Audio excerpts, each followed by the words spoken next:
Hello students, warm greetings from Asmi Youth Career Advisor. I am Omkar and I am your career mentor. Today in this video, we'll be learning about the exit with forfeiture option that is available to you in the All India and Deemed University Medical Admission process, also known as the MCC admission process. So what is exit with forfeiture? Before that, we'll need to take a look at the prerequisites that go into the exit with forfeiture option. So whenever you want to participate in the MCC admission process, if you are an open category student, you have to pay 10,000 rupees as a security deposit for the All India quota. If you are a reserved category student, you have to pay 5,000 rupees as the security deposit for the All India quota. Irrespective of your reservation, you will have to pay 2 lakh rupees as the security deposit if you want to participate in the deemed university admission process. So you have paid all these deposits, you have participated in the admission process as well. Now, exit with forfeiture comes into play in the second round of the admission process. You have filled your preference forms judiciously and with the right state of mind.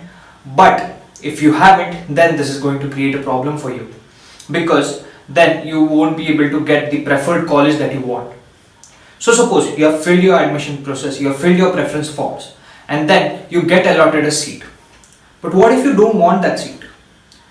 So in the second round, you will have to let go, you will have to forfeit of the security deposit that you have paid.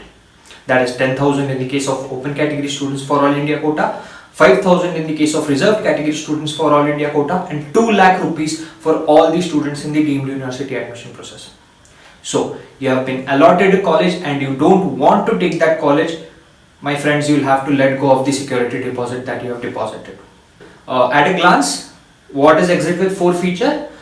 The exit with forfeiture comes into play at the second round of the medical admission process for All India quota and deemed universities. If you have been allotted a college and don't want to take the admission in that college, you will have to let go, you will have to forfeit the deposit that you have made.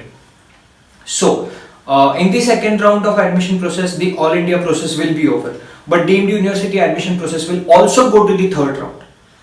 So will the deposit be forfeited and will the candidature of the student be cancelled for the third round? No, you would still be eligible for the third round if you forfeit in the second round of deemed universities. How is that? You will have to pay 2 lakh rupees extra. So in all, you will be paying 4 lakh rupees if you forfeit in the second round and then want to reappear in the third round, that is mop-up round for deemed universities. So fill your forms judiciously, friends. We at ASMI can help you do that. We at ASMI can save your money. Register with us, give us a call on the below mentioned numbers, subscribe to this YouTube channel so that you can get all the updated content, and text us on WhatsApp right away so that we can help you at your doorstep. Thank you.